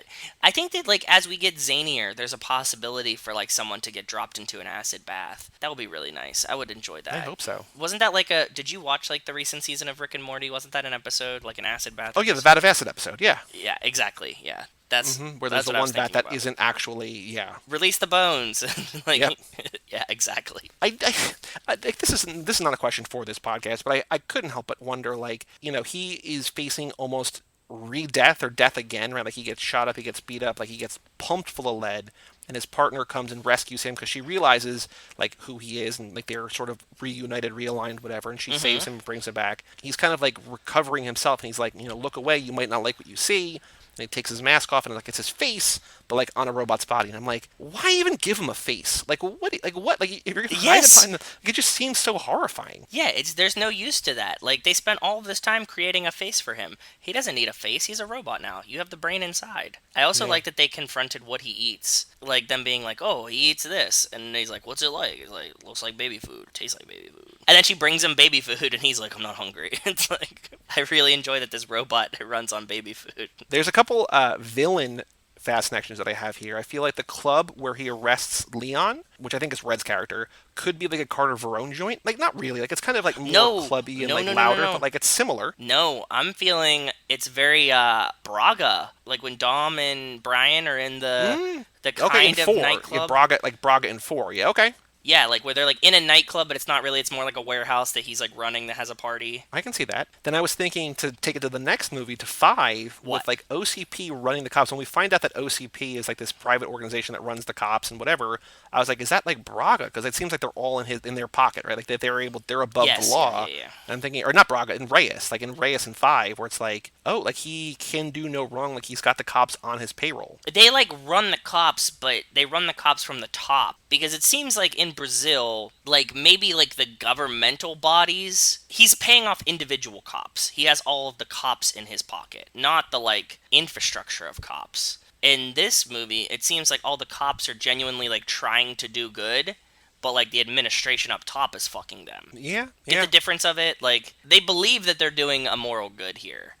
Like, they're trying to rid crime from the city. The other way is like, no, the cops are literally letting Reyes get away with criminal activity because he's paying off all of the cops. Because when I was thinking it was Reyes, it doesn't quite line up like this, but it would kind of make our main cop duo kind of, in a way, Hobbs and Elena. But like, if it's not quite Agreed, yeah. it's similar, but it's not exactly. I don't think it's exact anymore. Yeah, I can definitely see Lewis, the female cop, being Elena, though. Yeah, like kind of the one good cop left, essentially, right? Yep, exactly. She's like the one good cop left. She's the only one who's picking up on all the weird clues. 100% say she's Elena. Not at all related to the podcast, but I do want to point out that I never realized, again, I don't remember when I saw this, probably in college, but I don't know. There are two kind of major-ish, but not really major, Twin Peaks actors in this. Miguel Ferrer, who is the guy who gets killed, not the guy who gets like obliterated by the robot, but this is a guy who gets killed, I think, by maybe the main bad guy, I think. He's an FBI agent in Twin Peaks. And then Ray Wise, who's kind of like second or third in command in Red's group. So he's like kind of, I guess, a couple tiers down. He's also a main guy in Twin Peaks. So I was just like, oh, wow, okay. Like a couple pretty major Twin Peaks guys are also kind of pretty major in RoboCop. So I think it's kind of a weird little coincidence. Yeah, I like that a lot. That's very cool. Unrelated to, I don't think we have any gun twirls in the Fastiverse, unfortunately. Oh, Not enough gun twirls, if you're asking me. I want to see Hobbs do it once, right? Gun twirl and holster his gun like a cowboy. I could see him. I can picture him doing it. So maybe he has. Yeah, this is one of these. Like, now that I said it, I can see it in my head happening, but I don't know if it actually existed or not. I also can see Roman doing it and dropping it and the gun going off. Right, like kind of like the harpoon a little bit. Yeah, for sure.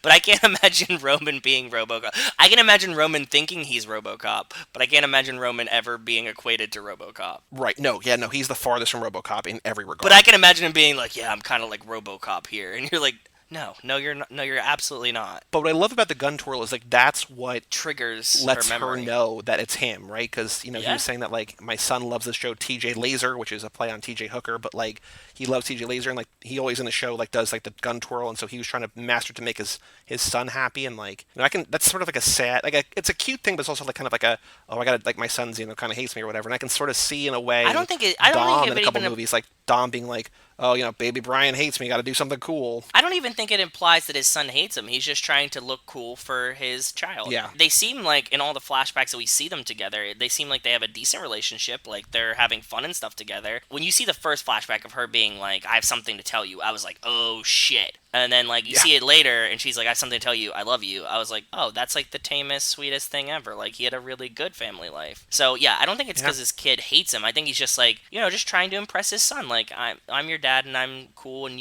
I should be your role model, Yeah. Anything else notes-wise you have about the movie? Anything else you want to mention? I think we'll probably wind up talking about this movie a little bit more next episode when we talk about Total Recall. I'm sure. A little bit. But I got a bunch of trivia here. But anything else you want to talk about the movie? Any fast connections? Any other notes? I mean, I know it's like a really classic trope. They're in a fucking warehouse hideout where he's like rebuilding himself when he like unscrews everything, and she's like there with the food, and like we've seen that how many times in Fast and the Furious. So yeah, we've even pointed out recently about like the and also like To Live and Die in LA, right? Like the sort of abandoned whatever, right? So yeah, I know that that's not like strictly right. Fast and the Furious things, but like that we get a lot of abandoned warehouse hideouts here. So some things, I try to keep it kind of car related or whatever. When he was in his full costume, Peter Weller could not properly fit into the police car because it was just too bulky, it was too much. Yeah. So a lot of the shots are just him from the waist up because he would wear the top but not the bottom. Makes sense, to make it seem more realistic, to make it seem like he's actually wearing the suit, because of course he wears the suit because like that's just his body now, they would show him getting out with the feet. So it's like, oh, like I get it, like he's wearing the costume, but like apparently they couldn't fit into the car because like it was too bulky. It was too much so he would metal. put like one leg in, sit, pretend like he's getting out of the car. Makes sense. Yeah. The police cars that they used were modified Ford Tauruses. One of the main competitors of the Taurus was the Pontiac 6000. And so the 6000 sucks is a not so subtle jab at the Pontiac 6000. It's super cool and super fast. But then it blows up super easily, right? So yeah, I mean, if you have a rocket launcher. Yes. I mean, he shoots that gun like one round into that store and the entire store building just blows.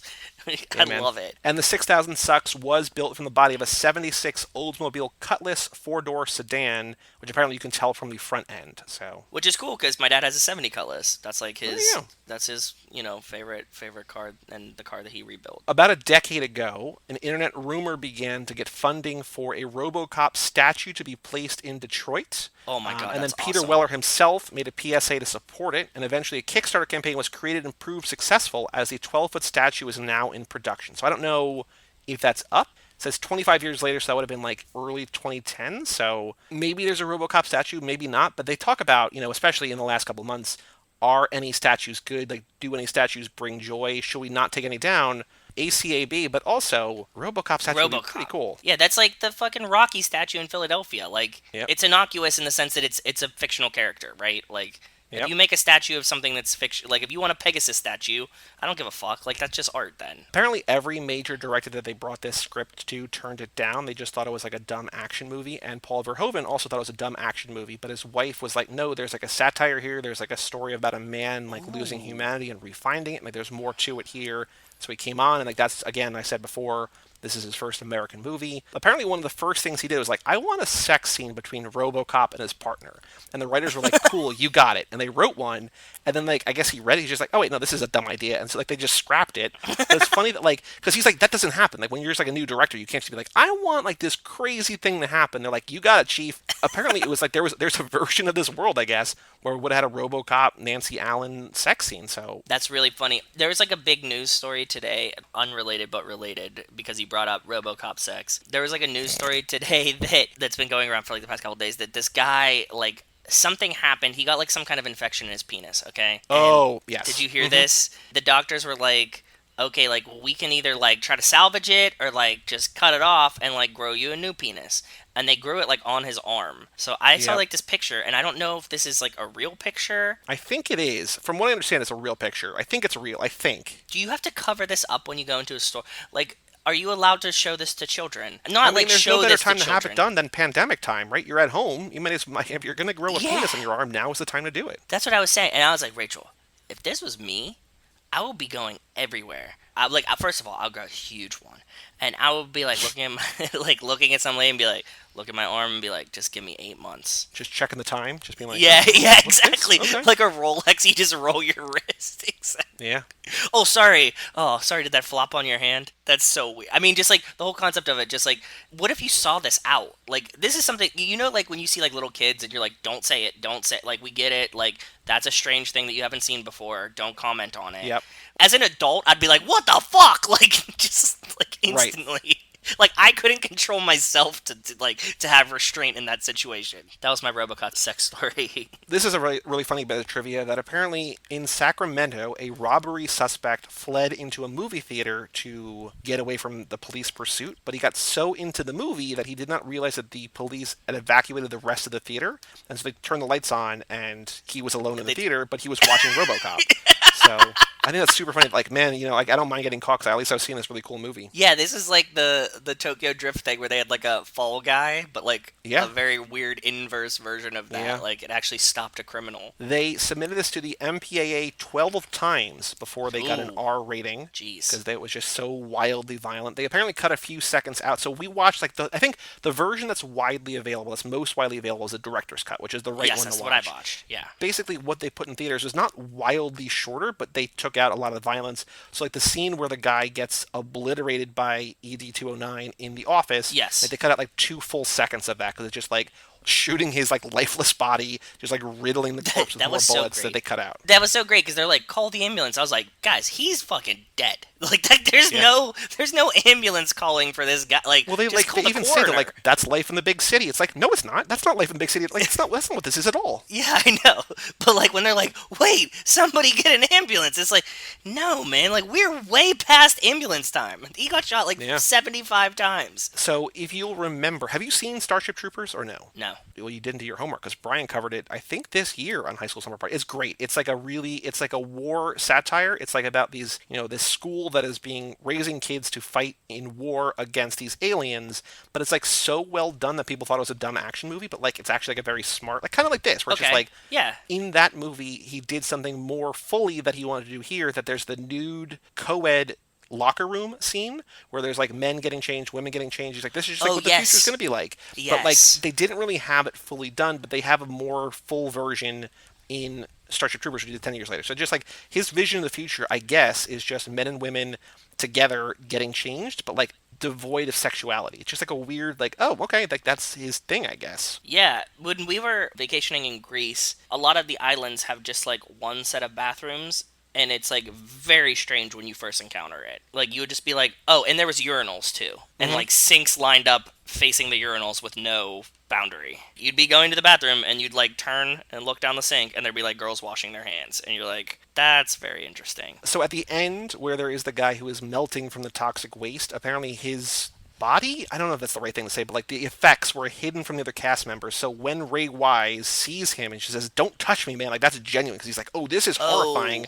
I've never seen this before. I think that works really well, because like it works really, like it's works terrifying really well to see. Yeah, it is. I think this is very funny. So they realized while they were shooting this that they were over budget and they were running long. And so they shot the entire movie basically except for his death scene. They did not shoot RoboCop's death scene. And so they went to the studio and were just like, hey, like, here's what we have. And the studio was so blown away by, like, the quality, the aesthetics, like, all the effects. They're like, yeah, here's more money or whatever. But the thing is very funny. Like, if they had done a different thing, like, you can't do this movie without RoboCop dying, because, like, then you don't become RoboCop, right? But, like, if you don't do something else, it's like, oh, we don't really need that. But, like, you need this scene. So I think it's a very smart way to be like, oh, like, we don't have enough money. We don't have enough time. Let's just not do, like, the most important narrative scene. It's then brilliant. We'll have to go back, right? I love it, and that makes so much sense. Okay, look, either this movie doesn't get made, or they have to do this scene either for you us. Wasted all this money and all of our time, and like we turned a good product in, like, and you're not going to use that, or you give us another like $1 million in another week or whatever, right? Yep. So like, but I get that that's also a high cost scene. Oh yeah, I'm sure, because it's like, it's absolutely like the effects are brutal, makeup, like, real. They look real. Yeah. Yeah, exactly. I mean, as real as like an arm getting blown off by a shotgun is, but in the 80s, yeah. Yeah. So they apparently storyboarded 2 scenes scenes, which I wouldn't normally cut this out, but like they're very kind of applicable to what we talk about, which I thought this was interesting. They storyboarded 2 scenes but didn't film them. And on the DVD, there are drawings of them. So there's one where he visits his grave, and I was like, oh, very Dom and like Letty. There's a lot of graveyard, Letty. a lot of funerals, right? Yeah. And the second one, also fitting for us, is a long car chase, an alternate scene that got them to the old steel mill where Murphy died. It's going to be set after RoboCop removes his helmet and they break up a riot, followed by a shootout with Joe and Emil and the Cobra assault cannons. Eventually they retreat to their cars and the car chase to the old mill begins. I think it's weird to me that there's like these 2 scenes, one about like visiting a graveyard of a guy who's not actually dead, not buried there, applies to us, and then a car chase applies to us. I was like, oh, cool. I agree. Yeah, that would be really cool. Final bit of trivia, my favorite thing, What? is that apparently, which I did not know, this is part of the Criterion Collection, Spine number 23. So the 23rd movie that they were ever like, we need to immortalize this, was RoboCop. So like number 1 is like some like art, like number 2 is Seven Samurai, like these like historic like whatever, and then number 23 RoboCop, like Michael Jordan, wonderful. The Good Last job, Dance. Criterion. Yeah, man. This feels way more like a Vinegar Syndrome kind of movie than it does a Criterion movie too, right? Like, yes, I agree with that, but I think Vinegar Syndrome is like the forgotten stuff. Like this, for as pulpy and the aesthetics of Vinegar Syndrome as it is, like had such an effect on so many things and people and places and whatever. It is kind of Criterion. Like it's the aesthetics of Vinegar Syndrome with the impact of Criterion. So I guess agree. Either could do it, but I'm glad that one of them did. I agree. All right, Joe, let us watch the trailer. If you want to watch the trailer for RoboCop, we found, of course, our favorite, our old standby movie clips, classic trailers. RoboCop 1987 official trailer, Cyborg Police sci-fi movie HD, which I think it's very funny to me that like somebody's just like, I don't remember RoboCop. Like I can't remember the words robot cop, but like Cyborg Police sci-fi movie. Oh, here it is. Yeah. Yeah, I know, right? I should be ready to go whenever you are. All right, 3, 2, 1, play.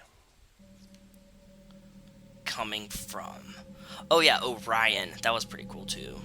It's nice to see Orion's him. made some good movies. They're going. Do we see this shot in the movie? They're going through like the. Maybe? I don't remember. I also watched this movie in a very weird way. Like half of it was before I lost power, and then the other half was today. So like, Makes sense. this I remember. Like the when Yeah, he that wakes I up, right? Oh yeah, him shooting through the things is wonderful. Like it I just. agree. Oh, also yeah, his knife blade that like he uses for all sorts of different things as a weapon, as a His hacking USB tool. port. Yeah. Yep. Cancer is crime. Let the woman go. You are under Oh, arrest. he Oh, I stops have the a rape? bit of trivia about the rape scene. I will tell you after this, which sounds terrible to say, but Your it's move, cool. creep. Your move, creep. I bet that's a super Mhm. classic line. Yeah. You have the And like right even to the way he remain delivers these silent. lines is very Arnold, like I'll be back, right? Like it's just like Yes. we're doing like a pulpier Terminator. Not that Terminator's not pulpy already, but like next level. Anything you Yeah. say may be used against you. I love that's even in this. Like it just those all those glasses are just like the breaking of the glass. Oh, when he breaks through the the wall rip too. through the wall. Yeah. Mm-hmm. It's so awesome. His memory's admissible as evidence. Oh, his memory is admissible as evidence. Dun-dun-dun-dun-dun. This trailer is good, man. For God's sake!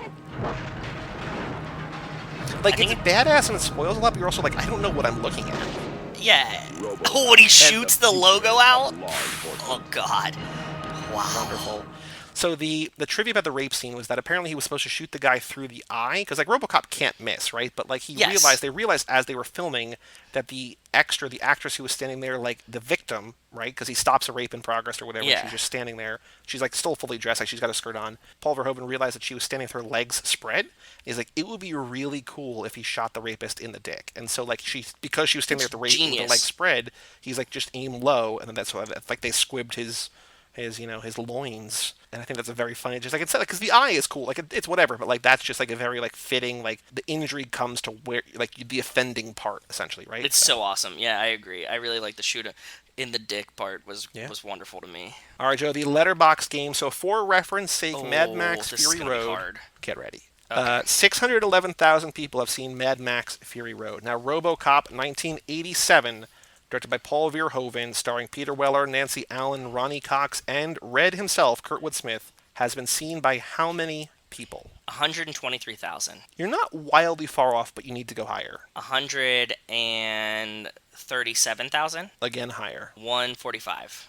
154,400. 4. Wow. Yeah, I was guessing high because I was like Criterion, cult movie. Wow, that's a lot more than I expected, to be honest. Out of those 154,000 people, how many have it in their top 4? Oh, fuck. Average rating of 3.9, most common of 4, then a 5, then a 3.5, then a 3, then a 4.5. I gotta go high. I'm gonna say 650. Not even close enough to being high enough. Really? Way higher. Yeah, way higher. I mean, not like stupidly higher, but like way Yeah, higher yeah, than that. yeah, yeah. Like 4,500? No, less than that. Somewhere in between. Okay, 2375. 1,500 people have this in their top 4. Dude. So That's a here's what I was saying. I was like, I bet, and so I looked and I found twice. 2 people I follow on Letterboxd have this in their top 4. So we're gonna play one of them. Okay, cool. We're going to do one, which I think is going to be easier, but I do want to say, so Griffin Newman, he's an actor in Hollywood. He's in The Tick. He's not The Tick, but he's like the second guy on The Tick. He's Arthur on The Tick. He's Griffin on Blank Check. He's got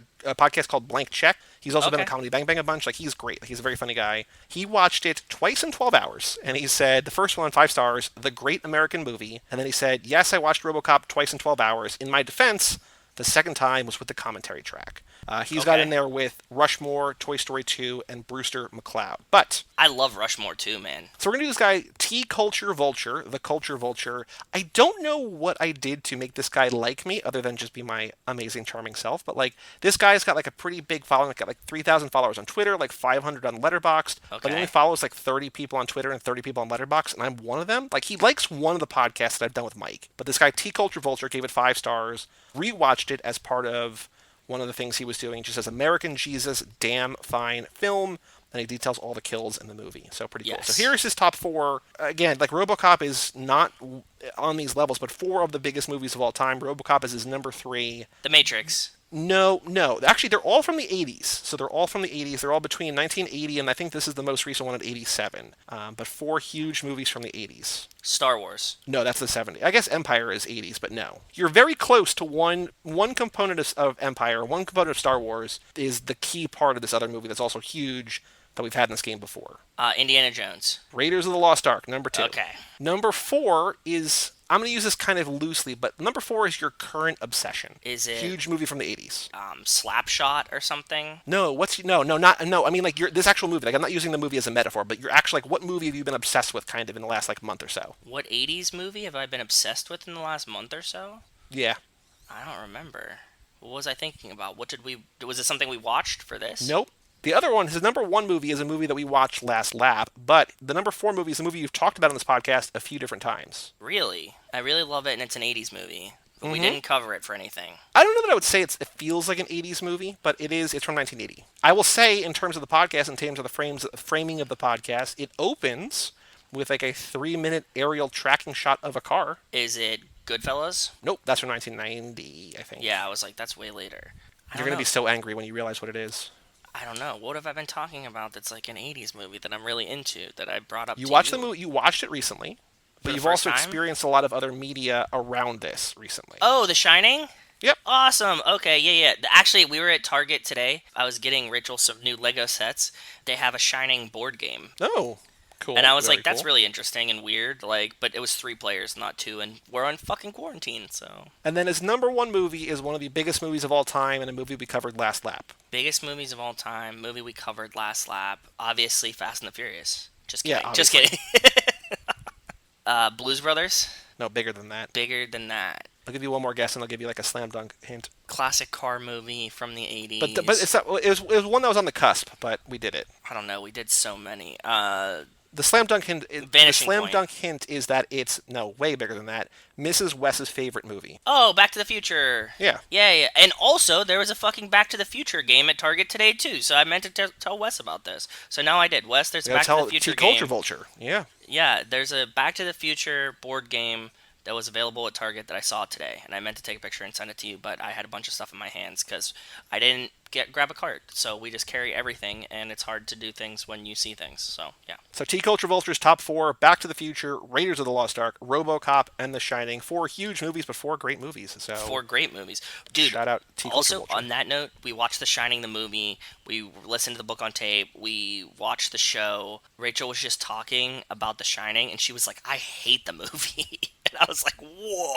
I get that the movie's not the right story, but like the Stanley Kubrick movie is fucking great. It's definitely not the book or like the intention of the story, but Yeah, like I can see if you're a purist and you want, like, again, I haven't read the book, I haven't seen Stephen King's adaptation, but from what I know, if you're a purist and you want the adaptation, like, yeah, but like I think there are 0 people on Earth, maybe Rachel and maybe Stephen King, aside from Stephen King, Yeah. there may be 0 people on Earth who think his adaptation is better as a better movie than the Kubrick one. Like, again, That's what maybe I'm it's not The saying, Shining, yeah. maybe it's not the story, but it's like, oh no, this is like one of the greatest movies that's ever been made. So yeah, I agree. I was like, you don't respect it just for like the art of it. Like, I get that it's not the same. It's like a loosely based art form around that story, but like it's a fucking great movie. Like it is. I get it. as the kids say, I live for her fiery hot takes. Just like why are you so angry about like what? Just come like you don't have to have like a strong opinion. Like I know she doesn't have a strong opinion on everything, but like you don't have to have a strong opinion on everything. Like it's okay to be like, yeah, I don't really like it. Like that's fine. Yeah, no, she was just like, I hate it. I was like, okay.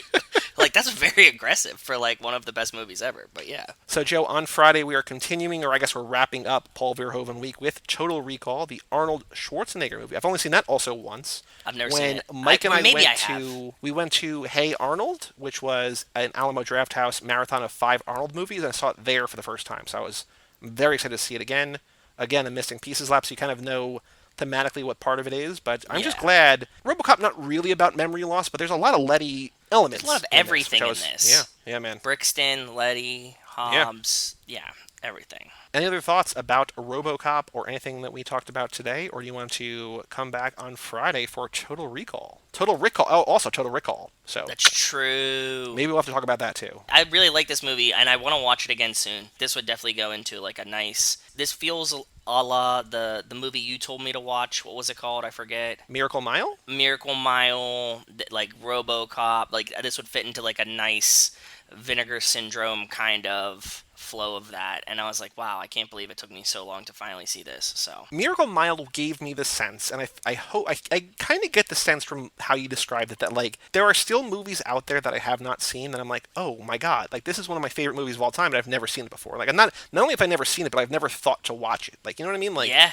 that there's for still sure. surprises. Certainly, like I think a lot of the '80s were just like, how is this a movie? Like how did this get made? Like literally, how did this get made? Because like Yep. it is insanity. No, I think I really need to like dig deeper into like the 80s was like a nice time because like they had like a little bit of CGI, they were making these weird movies, they're breezy to get through. Yeah, they were just like playing around with film, and I really enjoy it. So if you like RoboCop, actually, if you are out there, you've seen RoboCop and you've seen the sequels. I mean, I can look up the sequels. I can look on Letterboxd and see like what I fear that they're probably not great because I feel like everybody I've heard who loves RoboCop would be like, oh, you got to watch RoboCop 2 also. Like I don't know. Yeah, if or like I've 3 ever is heard great. that. Skip 2, Right. but 3 is great. Yeah. And like the fact that Mike hasn't done 3 on his podcast is maybe telling. I don't know. But if you're out there and you're listening and you have seen RoboCop 2 or 3, or you've seen the remake and you want to have thoughts on those, family@cageclub.me. But for all things Too Fast, Too Forever, you go to cageclub.me, facebook.com/toofast2forever, or at Too Fast, Too Forever on Twitter and Instagram. Email us, family@cageclub.me.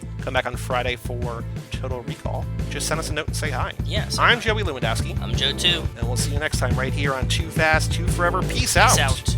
You anus.